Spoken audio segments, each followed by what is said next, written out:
It's definitely gonna crush that craving. It's gonna keep the spoon out of the peanut butter jar for sure. I'm gonna say it. I've had a few bites here and I'm already starting to feel full. Welcome back to the Anabolic Hub, where we make anabolic deliciousness. We're back inside my kitchen today doing another original recipe.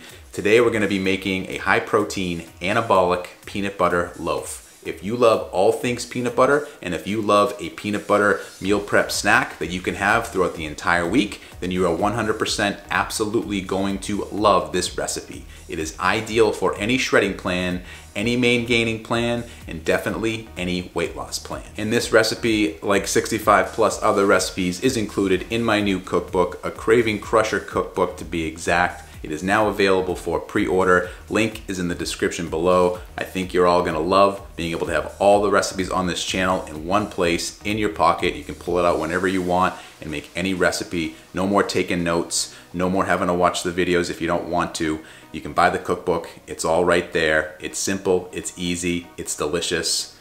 Links in the description below. With no further ado, let's get things started by having a look at the ingredients. Here we go. Oat flour, vanilla-based casein protein powder, peanut butter powder, swerve, granular, baking powder, baking soda. The one ingredient to rule them all, salt. No sugar added applesauce, plain non-fat Greek yogurt, sugar-free syrup, egg whites, and vanilla extract. And this is another one of those magical recipes where we're mixing together some dry ingredients, we're mixing together some wet ingredients, and we're combining the two for some anabolic deliciousness. So let's get things started here by mixing together our dry ingredients first. First dry ingredient is going to be 175 grams of the oat flour, pre-measured and on the money, of course.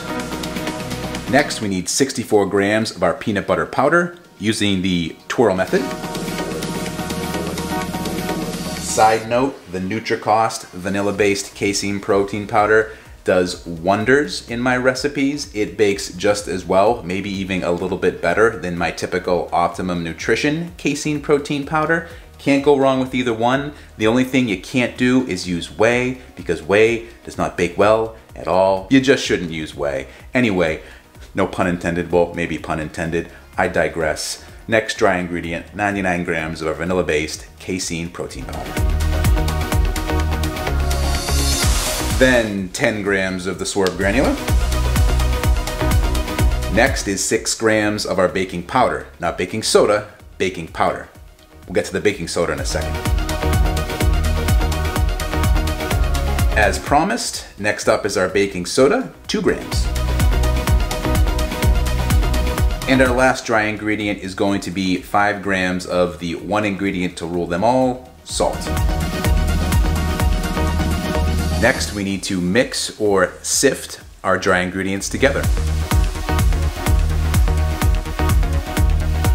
And as always, don't skimp on the sifting or the mixing. We want to make sure all of our dry ingredients, especially the baking powder and the baking soda, are well dispersed amongst all of the other dry ingredients. However, dry ingredients done, next we move on to the wet ingredients. So I just wanted to break in real quick here to remind you to smash the like button, consider subscribing if you're not subscribed, and why don't you tell me in the comment section, what recipe do you want to see next on the channel? Let me know what it is. Is it a dessert? Is it a lunch? Is it a dinner? Whatever it might be, put it in the comment section and I'll get to work on it. All right, back to the video. First wet ingredient is going to be 222 grams of our unsweetened applesauce, which is basically, actually exactly, 2 of these little unsweetened applesauce containers going in. And once you've scraped them down until you think you can't scrape them down anymore, you finally have all of the 222 grams contained in both of the containers.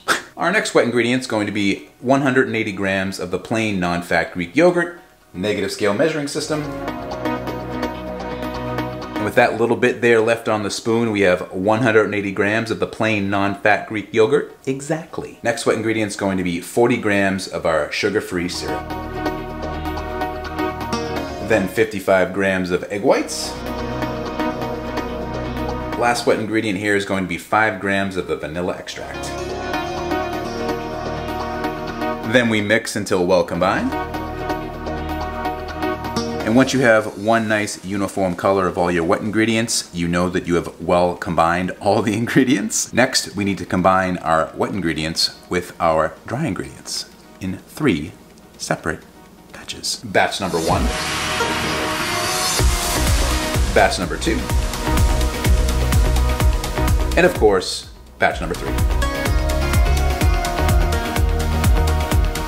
And as you saw, you really have to mix the ingredients really well. It's gonna seem like it's too dry and that they won't combine, but trust me, as I say, mix until you think you've mixed enough, and then mix some more. It will all combine and it will look like this, and it is now ready to go into our loaf pan, and then we can start baking. I highly recommend that you line your loaf pan with some parchment paper. It's going to make taking the loaf out to completely cool on a wire rack after you bake it so much easier. We're gonna line this pan here, and then we're gonna add in our dough. Makes sense, right? And once you have the dough in the loaf pan, it's going to look like that. Try to get it as flat as possible, as evenly dispersed amongst the pan as you can. We are now ready to start baking, which we're going to do in our preheated oven at 325 degrees Fahrenheit or 160 degrees Celsius. And we're gonna bake this for 30 to 40 minutes, checking it along the way with our toothpick test.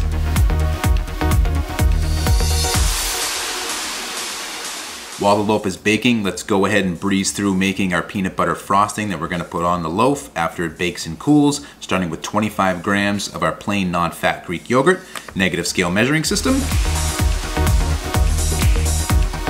Then 16 grams of our peanut butter powder, still utilizing the Troll method. Then 15 grams of our sugar-free syrup. And just a dash or a pinch or very little of the one ingredient to rule them all, salt. Then we mix. Once you have all of the ingredients incorporated, you should have a nice peanut buttery type texture of a frosting ready to go right across the top of that loaf, which we'll do as soon as we're done baking. Oh my goodness, I just took the peanut butter loaf out of the oven after exactly 35 minutes. It smells like peanut butter heaven here in my kitchen. Do you want to see what it looks like? You want to see what it looks like? Let's have you see what it looks like. Right there, our loaf completely cooked through, smelling like peanut butter heaven right here. Oh my goodness. And we haven't even added on our peanut butter frosting yet, which we're about to do right now.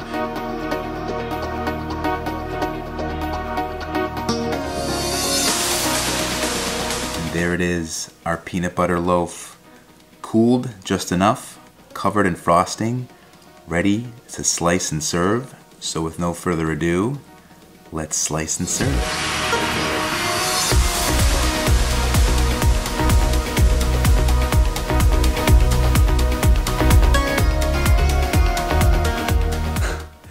And we're back at the taste test table yet again to try another original recipe. The smell of peanut buttery deliciousness is just everywhere right now. Smells so good. If you have my cookbook, the Craving Crusher cookbook, this recipe is in there. If you haven't tried it already, highly recommend that you do, along with the rest of my 65 plus recipes that are in there, that are up on the channel. If you're looking for a how-to video, you can match each one up on my channel. But I digress. Thank you to all those that have purchased the book. Really appreciate it. But let's get back to today's taste test, because I gotta try these. Even though I know they're good, it's actually worse knowing that they're delicious and they're in front of you like this and you haven't eaten one yet. So we're gonna have a little snack right now. Not gonna eat the whole thing. You could, don't recommend it, but 1 or 2 slices as a snack, this is perfect. Ideal meal prep recipe here. Let's grab a slice from the middle. We got some various slices here. I'm gonna eat this all in a week, so I'm not really too concerned about them not being even, but let's go with one of the medium slices, which just so happens to be in the middle, medium in the middle, right here. So we're gonna slide this guy out, perhaps watch those other 2 drop. We'll just move it along. All right, they dropped. We have our slice here. I'm gonna give you an up close look here before I bite into it. You can see you get a nice layer of frosting. Look at that middle, just moist enough for a delicious loaf. And you have peanut buttery goodness on the top, on the inside, and all around. Just a fantastic, fantastic way to enjoy some peanut butter in a guilt-free manner. Let's get to it. And as always with all of our taste testing here, first bite is the best bite. Can't convince me otherwise. Here we go. Oh, peanut buttery heaven. Oh, I keep saying it, but it's true. Who doesn't love peanut butter? This is, oh, I got peanut butter frosting all over my lip. That's right, I don't care. Perfect texture, perfect flavor. It's got some heft to it, so there's some density to these too. So if you have one, you're probably gonna feel full. If you have two, you're definitely not eating for a while. Try a little bit without the frosting, and we'll go in from the bottom. Still peanut butteriness, even without the frosting. If you liked my cinnamon banana bread loaf, and you like peanut butter, just as good as that one. And if you have it slightly warm, like this still is, the frosting kind of melts a little bit on top, even better. I'm gonna say it, I've had a few bites here, and I'm already starting to feel full. Slowly but surely, we're making our way to the end here. It is a lot of loaf in each slice. And that's it. After having one completely satisfied, I could easily get to another meal over a 2, 3, 4 hour period. No problem. It's definitely gonna crush that craving. It's gonna keep the spoon out of the peanut butter jar for sure. We've all been there. It's okay. Admit it. Get it out. Move on. Make some loaf. You'll be good to go. But it's getting to be about that time. I gotta get up out of here, so see you in the next one. Bye.